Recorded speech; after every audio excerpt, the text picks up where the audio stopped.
देश का बहादुर डिफेंस मजदूर साथियों, आप सबको हम अभिनंदन करता हूं। आप सबको नमस्कार, आप सबको लाल सलाम।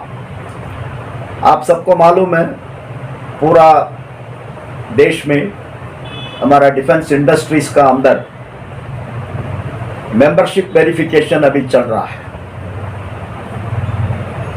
आप सबको मालूम है सरकार को एआईडीएफ एक बहुत बड़ा प्रॉब्लम है। एआईडीएफ उनके लिए बहुत बड़ा ऑब्स्टेकल है, एआईडीएफ उनके लिए बहुत बड़ा हेडेक है। कारण सरकार का पिछले 9 साल का हमारा डिफेंस इंडस्ट्री का खिलाफ में और हमारा डिफेंस सिविलियन एम्प्लॉइज का खिलाफ में कितना भी निर्णय उन्होंने ले रहा है, उसको इम्प्लीमेंट करने के लिए कोशिश करता है। उसका खिलाफ में all India defence employees federation संघर्ष में है, लड़ाई में है। आप सबको इकट्ठा करके एक बहुत बड़ा आंदोलन का रास्ता में एआईडीएफ चल रहा है। सरकार ने 220 साल पुराना हमारा इंडियन ऑर्डिनेंस फैक्ट्रीज को 7 मिनिस्टर ने तो राइटिंग में आश्वासन दिया, उसको पूरा वायलेट करके कोविड-19 का परिस्थिति का एडवांटेज को हाथ में लेके हमारा ऑर्डिनेंस फैक्ट्रीज को 7 कंपनी बनाया। उसका खिलाफ में हम लोग अनिश्चितकाल हड़ताल का नोटिस दिया। इन्होंने एक जंगली कानून एसेंशियल डिफेंस सर्विस एक्ट का नाम पर पार्लियामेंट में बिना डिस्कशन पास किया। हड़ताल को क्रिमिनलाइज किया। हड़ताल करेगा तो 1 साल जेल, हड़ताल का फेवर में भाषण करेगा तो 2 साल जेल, हड़ताल के लिए डोनेशन देगा तो 1 साल जेल, 2 साल जेल। ऐसा हमारा पूरा हड़ताल को अधिकार को, हड़ताल हमारा अधिकार है लेकिन उसको क्रिमिनलाइज किया। उसको दिल्ली हाई कोर्ट में चैलेंज किया। उसका वजह से आज सरकार ने खुद दिल्ली हाई कोर्ट में आके बोला हम अभी एडसा को एक्सटेंड नहीं कर रहा हूँ, एडसा को खत्म कर रहा हूँ। आज डिफेंस कर्मचारी का ऊपर कोई एडसा नहीं है एआईडीएफ का वजह से। कॉर्पोरेशन के खिलाफ में हमने मद्रास हाई कोर्ट में केस फाइल किया।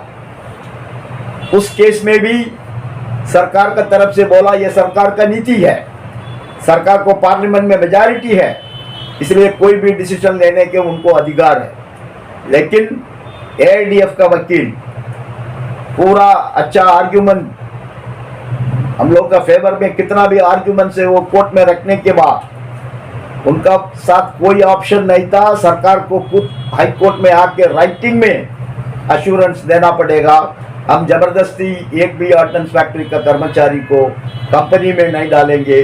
उनका इच्छा है तो सरकार में रह सकता है, उसका इच्छा नहीं तो वो कंपनी में जा सकता है, वो उसका ऊपर है, उनका ऑप्शन है। यह आश्वासन एआईडीएफ का कोर्ट केस का वजह से हम लोग को मिला। आपको मालूम है 2 कंपनी ने 48 आवर्स कर दिया हमारा weekly working hours, TCL and YIL.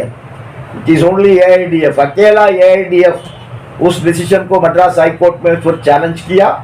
उसका वजह से टीसीएल और वाईआईएल वो ऑर्डर को इश्यू किया और उसका वजह से बाकी 5 कॉर्पोरेशन भी 48 आवर्स को लागू नहीं किया। ये भी एआईडीएफ का प्रयास का वजह से 2017 में हमारा 5 ऑर्डिनेंस क्लोथिंग फैक्ट्रीज का पूरा आइटम्स उन्होंने नॉन कोर डिक्लेयर कर दिया। आर्मी नेवी एयरफोर्स को फ्री हैंड दे दिया, आपको क्या क्या प्रोडक्ट्स चाहिए आप मार्केट से खरीद करो। ऑर्डिनेंस फैक्ट्रीज को इंडेंट देने का कोई जरूरत नहीं है। कॉर्पोरेटाइज होने के बाद उस ऑर्डर को हाथ में पकड़ के आर्मी नेवी एयरफोर्स ने मना कर दिया, हम इंडेंट, हम workload TCL group of factories को नहीं देगा। उसका खिलाफ में पिछले 6-7 साल एआईडीएफ लगातार लड़ाई में था। उसका बाद अभी सरकार उस ऑर्डर को विड्रॉ किया, वापस लिया। किसान का कानून का बाद हमारा जानकारी में यही दूसरा कानून है, सरकार ने विड्रॉ किया। यह आपका एआईडीएफ का अचीवमेंट है। एनपीएस का खिलाफ में हम लोग एक बहुत लंबा आंदोलन में है।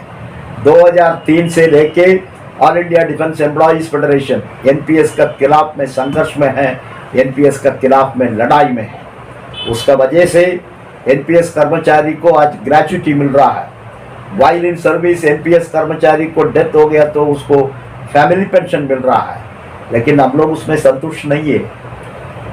कारण इस एनपीएस में ओल्ड पेंशन स्कीम में कितना भी सुविधा है उसमें एक भी सुविधा इस एनपीएस में नहीं है।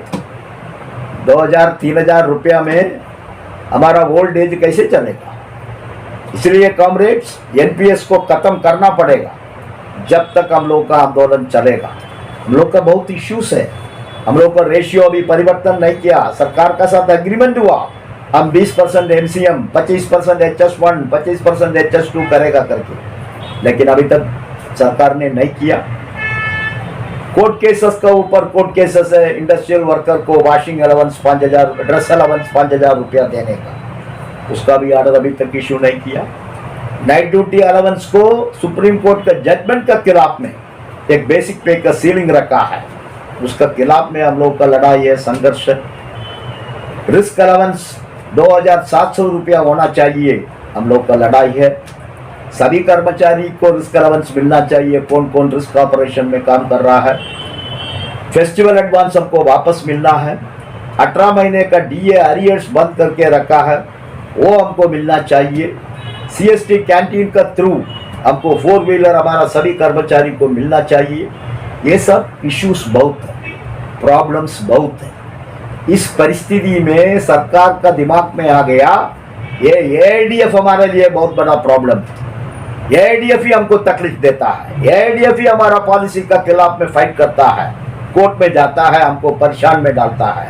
इसीलिए हम भी देखेंगे इनका पीछे कितना कर्मचारी है, इसीलिए अभी मेंबरशिप वेरिफिकेशन कर रहा है सरकार। लेकिन साथियों, मुझे बहुत खुशी है, डिफेंस सिविलियन एम्प्लॉइज पिछले 70 ईयर्स से एआईडीएफ का बैनर का नीचे संघर्ष में है। अभी तक 50 डिफेंस इंडस्ट्री का ऊपर मेंबरशिप वेरिफिकेशन हो चुका है। इस 50 का रिजल्ट भी आ चुका है। इसमें हजारों वोट लीडिंग में एआईडीएफ नंबर 1 पोजीशन में है। अभी भी 70% इंडस्ट्री में वेरिफिकेशन करना बाकी है। मुझे पूरा विश्वास है डिफेंस कर्मचारी इस वेरिफिकेशन में एआईडीएफ का बैनर के नीचे, एआईडीएफ का एफिलिएटेड यूनियंस का नीचे संघर्ष करेंगे। आप आपका फेडरेशन को मदद करेंगे, सपोर्ट करेंगे, यह हमारा पूरा विश्वास है। आपका सपोर्ट, आपका ताकत को लेके आने वाला दिन इस डिफेंस इंडस्ट्री को बचाने के लिए, डिफेंस एम्प्लॉइज को बचाने के लिए, आपका अधिकार पूरा विन ओवर करने के लिए एआईडीएफ का नेतृत्व काम करेंगे, एआईडीएफ का एफिलिएटेड यूनियंस काम करेंगे। इतना आश्वासन देके आप सबको नमस्कार, लाल सलाम, धन्यवाद।